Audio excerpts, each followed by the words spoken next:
Good afternoon, sir.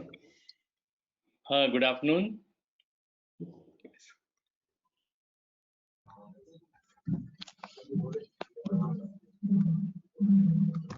Hi, Dr. Ravindra.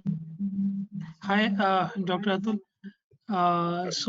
We start today. We are going to start second day of our conference, annual conference, and our speaker is Dr. Atul Dhingra. He's a leading endocrinologist in northwestern part of the state. He's based out of Sri Ganganagar, and he will be speaking on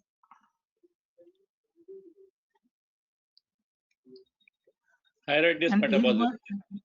he's currently he's attached to the Max Gangaram Bansal Hospital.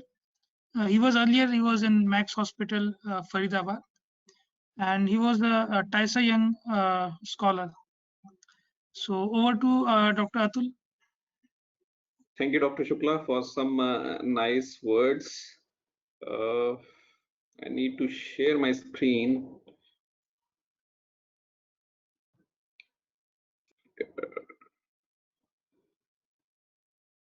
Okay.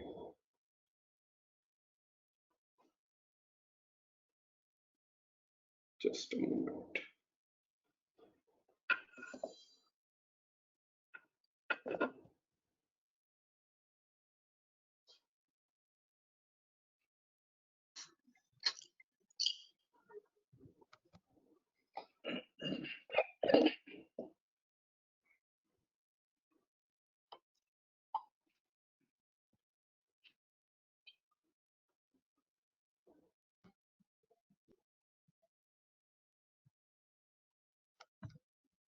I hope my screen is visible.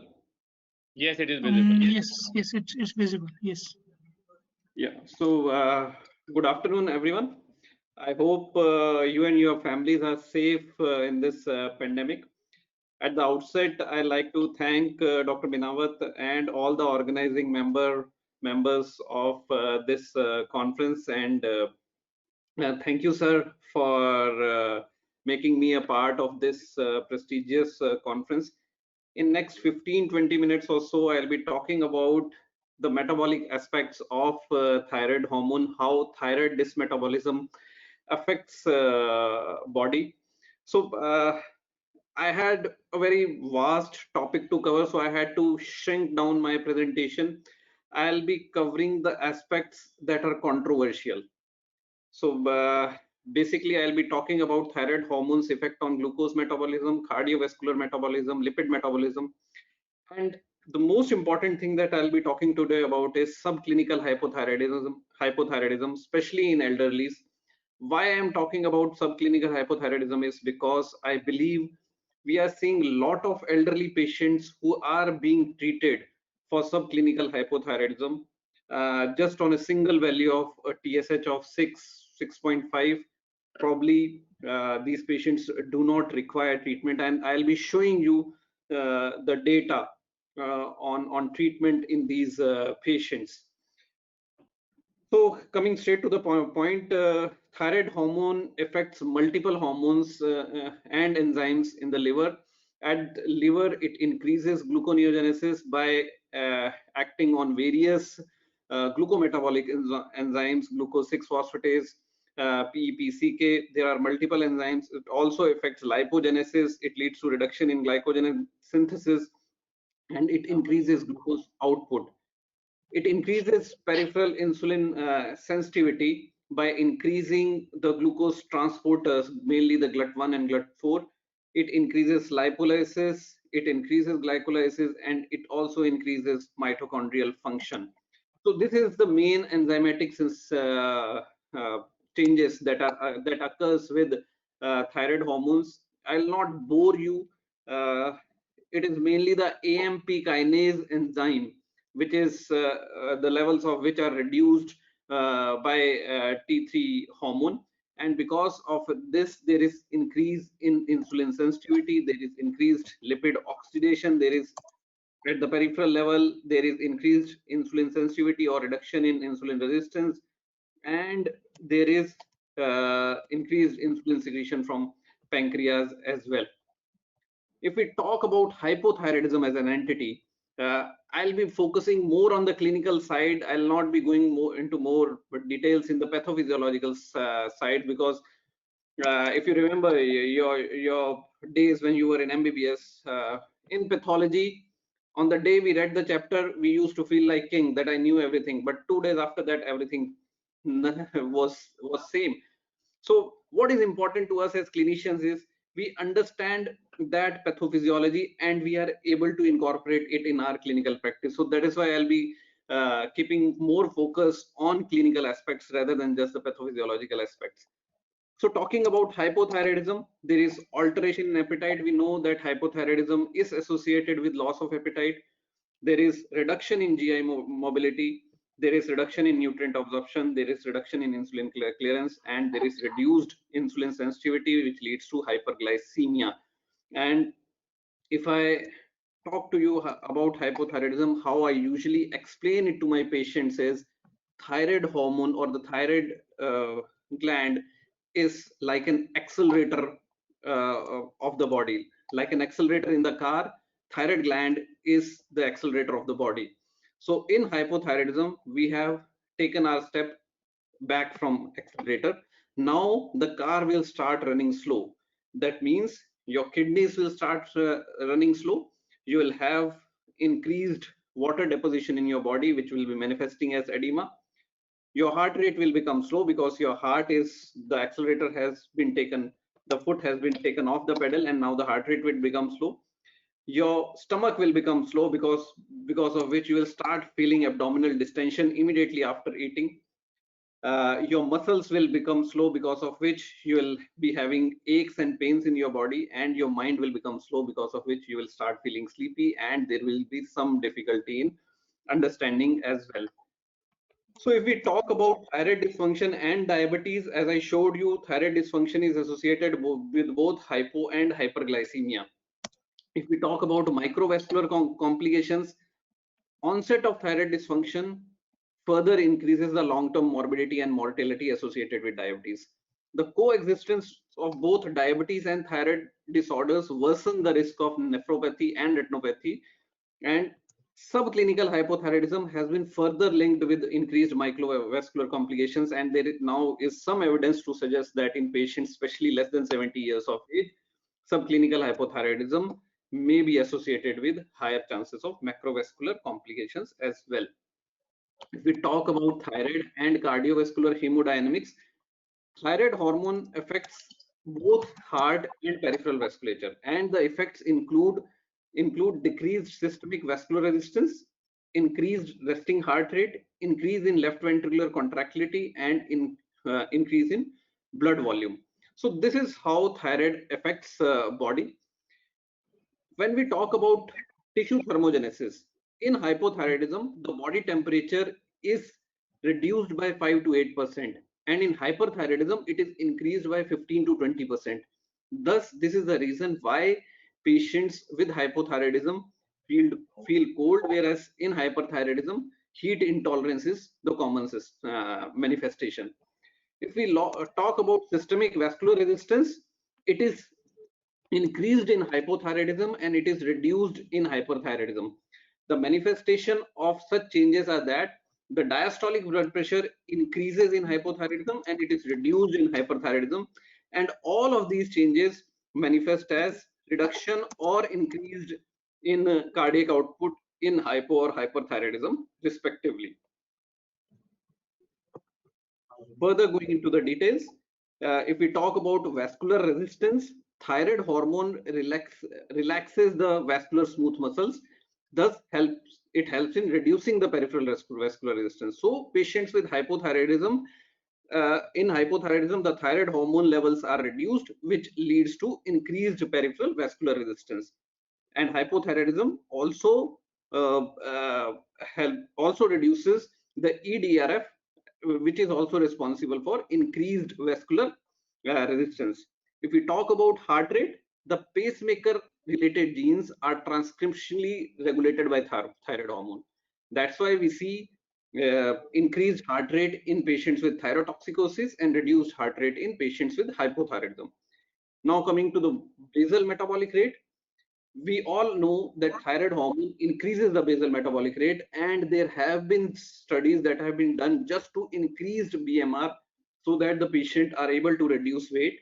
But the harms associated with excess thyroid hormone were way more than weight reduction. So it is not used as a weight reducing medication.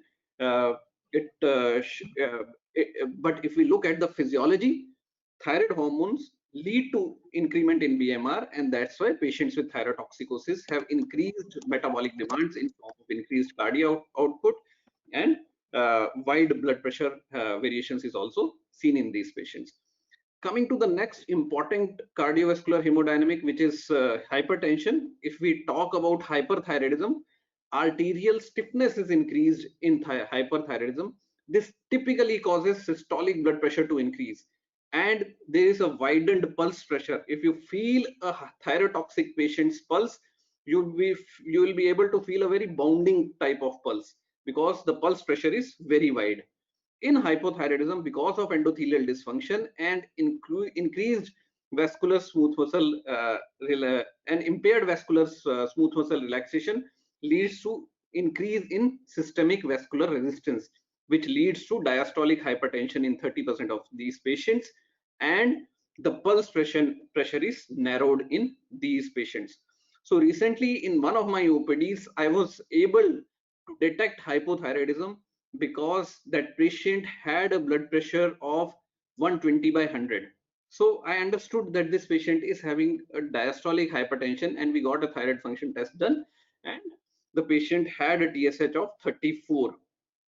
So you may be able to pick up some of your thyroid patients just by measuring blood pressure as well. Coming on to thyroid hormone and lipid metabolism, we know that hypothyroidism is associated with dyslipidemia, and the most important dyslipidemia parameter is increase in LDL component of lipid profile. We know that thyroid hormone increases LDL receptor expression. So in hypothyroidism, this LDL receptor expression is reduced, because of which LDL level rises in the blood. It also increases CETP concentrations and increases hepatic lipase concentration, which helps in increasing the good LDL, that is HDL. So in hypothyroidism, the levels of these are reduced, because of which there is lowering of HDL as well.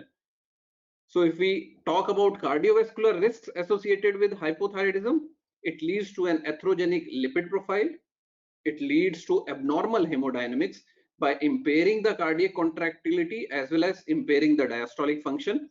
It also increases systemic vascular resistance. There is an impaired endothelial function. It is a hypercoagulable state, and there are also increase in non-traditional risk factors associated with cardiovascular mortality and morbidity. That is, there is an increase in lipoprotein A levels, there is increase in homocysteine levels, there is increase in CRP levels, and one of the important parameters, the LDL particle size, also reduces with hypothyroidism. So if we look at the lipid effects of thyroid dysfunction, if you look at LDL cholesterol, it is increased by about 30% in overt hypothyroidism, and in subclinical hypothyroidism also it is increased. And if we look at the lipoprotein A levels, these are also increased, and lipoprotein B levels are also increased in thyroid disorders. Now coming to the complete cycle, we understand that overt or subclinical hypothyroid patients are associated with multiple risk factors. Not only they have dyslipidemia, hypertension, abnormal systemic vascular resistance, which are commonly related with hypothyroidism, but they are also obese.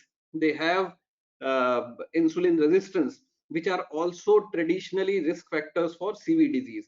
So a thyroid patient has multiple risk factors which are associated with CV dysmetabolism, and that puts these patients at increased risk of CV mortality and morbidity.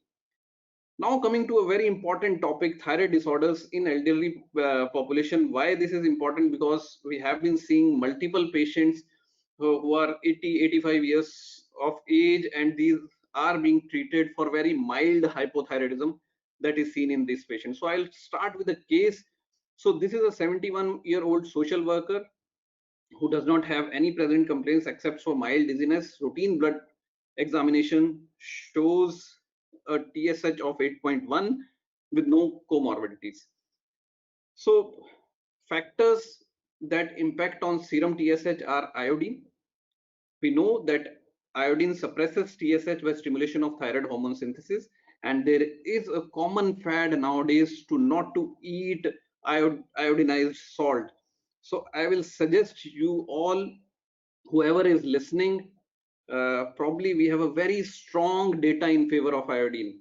So there was a very long longitudinal study conducted by AIMS, after which iodine program was initiated in the country, and they clearly showed by supplementing iodine we are able to reduce the prevalence of goiter in children less than 5 years of age. And they were also able to show that the chances of cretinism and other illnesses associated with iodine deficiency are reduced to a much significant extent as compared to those who are on non-iodized salt.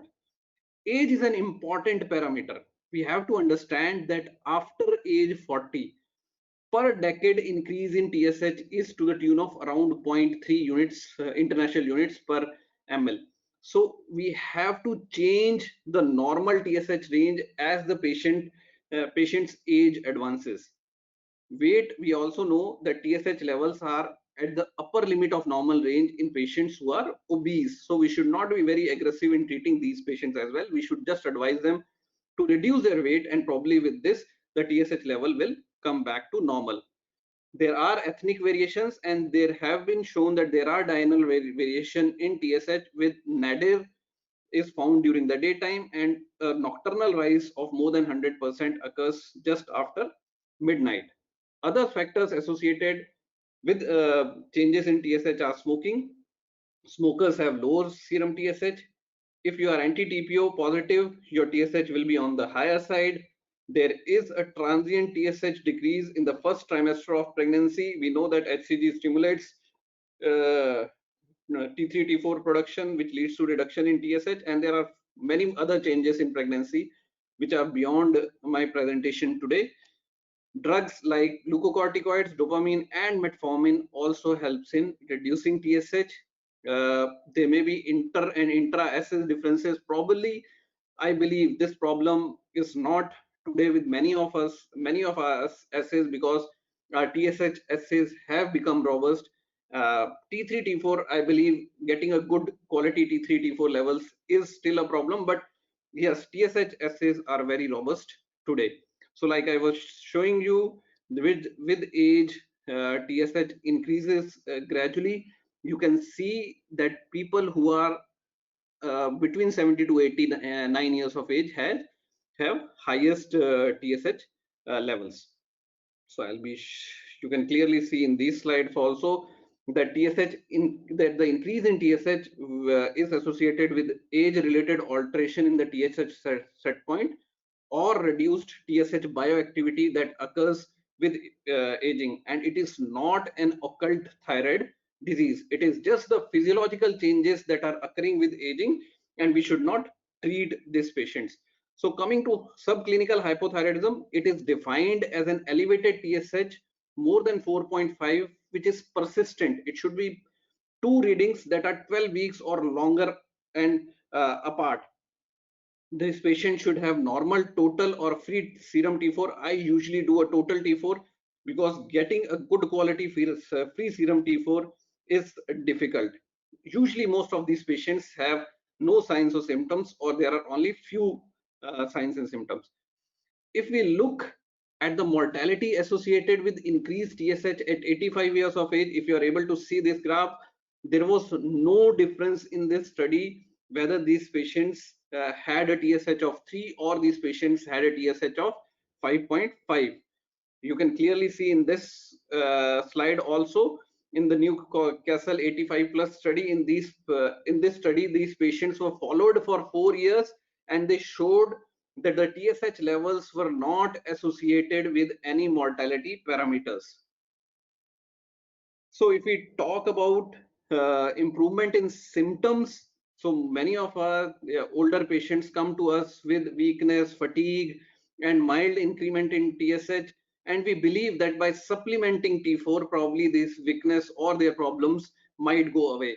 But this was a very good RCT that was published in JCM, and it showed that it did not give any evidence for treating elderly subjects with subclinical hypothyroidism with the T4 replacement, and they showed that it did not lead to improvement in any symptoms, including cognitive function.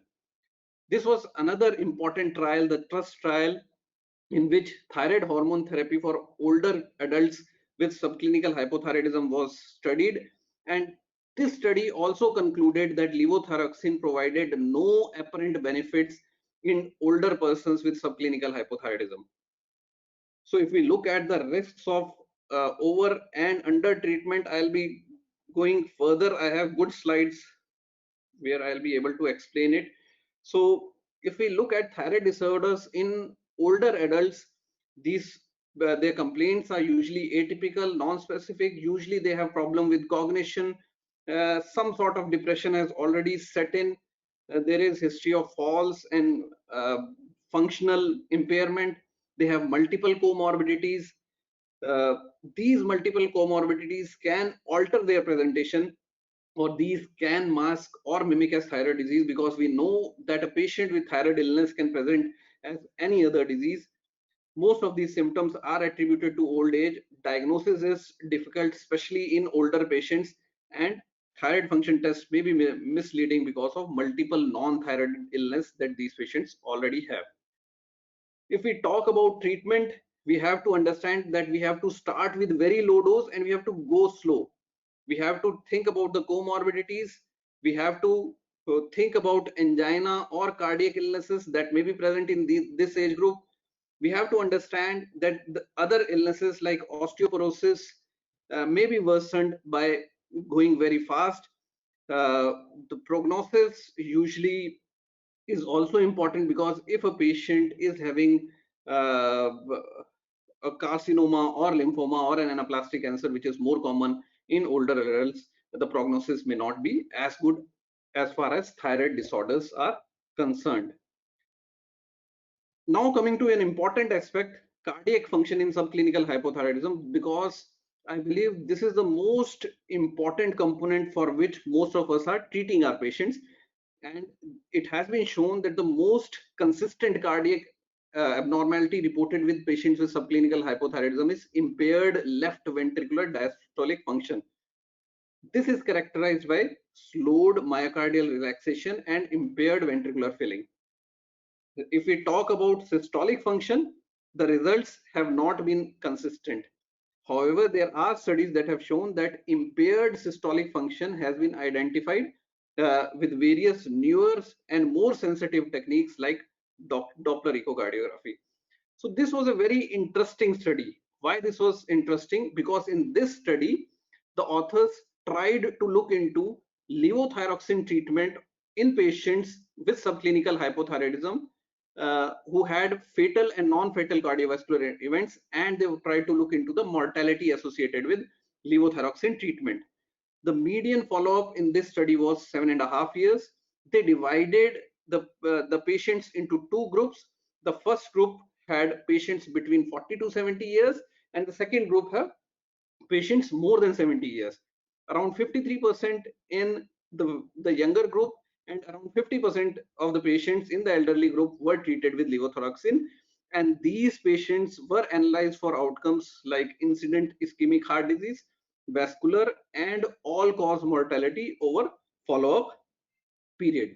If you look at the baseline characteristics, the baseline TSH was around 6.3 to 6.7 in all the groups. You can see that in the levothyroxine treated group, it was slightly on the higher side, but it was not statistically different.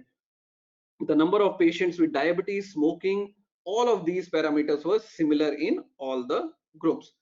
Now, if we talk about patients who are less than 70 years, that is the patients who are in 40 to 70 years of age, levothyroxine treatment clearly helped this patient. You can see that the hazard ratio was 0.6 in these patients, that by giving levothyroxine, the chances of fatal and non-fatal vascular events reduced in these patients. All-cause mortality was on the higher side with levothyroxine treatment.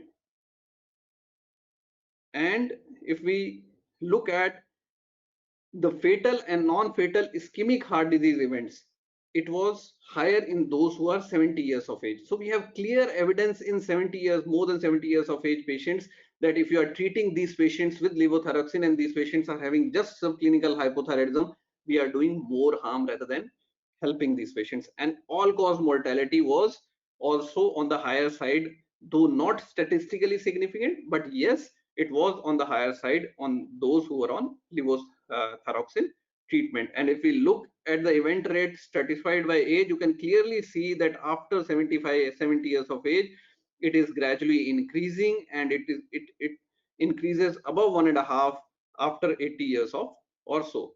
So if we look at the guidelines, most of the guidelines say that for patients without a cardiac disease, you can straight away start a weight related dose of levothyroxine, but patients with cardiac disease should be started slowly, either 25 to 50 microgram once a day, and gradually this can be increased every 4 to 6 weeks until a full replacement dose is reached. There are other guidelines also. The European Thyroid Association says that if the age is more than 70 and TSH is more than 10, then only consider LT4 if clear symptoms of hypothyroidism or high vascular risk is present. If TSH is less than 10, these patients should be observed. Whereas if the age is less than 70, TSH more than 10, just treat these patients. TSH is less than 10, look into hypothyroid symptoms, observe, and then repeat TF thyroid function test after 6 months, or a 3-month trial of LT4 can be given if the age is less than 70, and then we can assess the response to treatment as required. So my take-home message is thyroid hormone is a metabolic hormone. It acts on multiple pathways, AMP kinase being one of the key regulators which helps in regulating the lipid metabolism and energy homeostasis. Subclinical hypothyroidism at a younger age is associated with increased cardiovascular morbidity and mortality, but treatment should be according to the age. We should go slow in treating subclinical hypothyroidism after age 70, and if required, only these patients should be treated. Thank you. Thank you, Atul. Such a wonderful lecture in such a short time. It is more than expected. You have touched really the most important parts of it.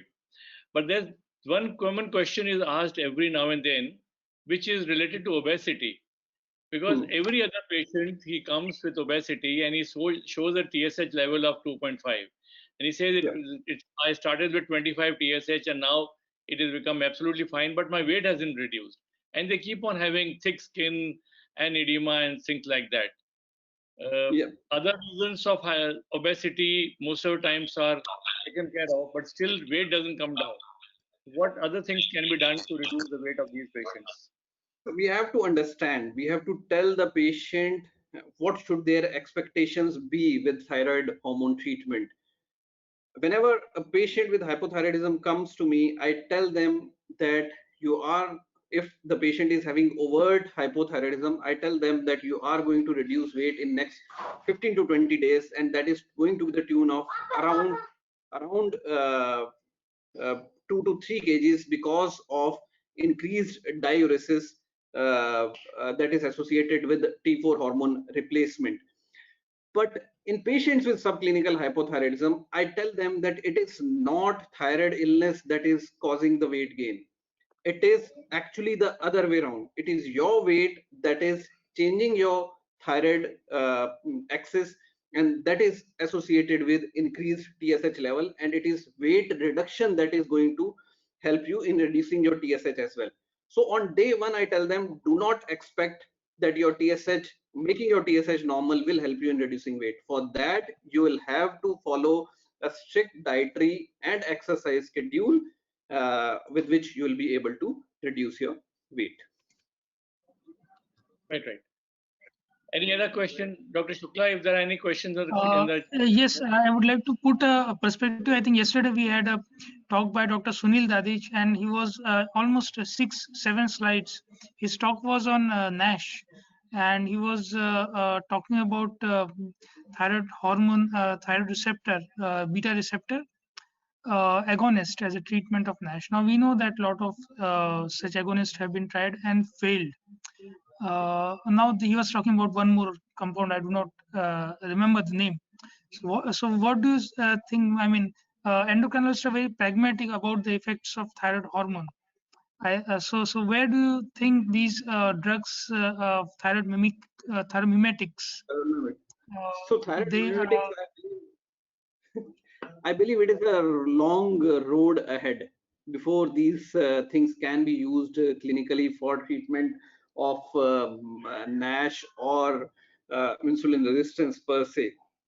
I believe doing the things right way will help more rather than getting a newer agent to treat this. We understand that NASH is associated with lifestyle problem. So we have to change lifestyle rather than treating a disorder. And for NASH, we have many upcoming better drugs. We have saroglitazar, we have SGLT2 inhibitors that are coming into play. I believe thyroid mimetics are really far before we can actually clinically use these agents. thyroid mimetic studies haven't been very heartening. Helpful, yeah. So Yeah. that's why it's still a conjecture whether they'll be of any use in future. Yeah. Any other question? Anil, can you have? If patient is on thyroid, say thyroid tablet, how often should you do the testing? Every 3 monthly or 6 monthly? Or should do the all profile only TSH? So if the patient is hypothyroid, my first test will be after 6 weeks. Okay. If now the thyroid, if the now the TSH is within normal range, my next test will be after 3 months. If two tests are stable, if two tests show that TSH has been stable on same dose, then I'll do just TSH once a year. Once a year. Yeah. Thank you. Perfect. If there are any other questions? Thank you, Atul. Thank you very much. You have taken time out of your conference, which I understand was equally important, but thank you very much for acceding to my request. Thank you very much, and it was wonderful having you with us. Thank you, my dear. Thank you.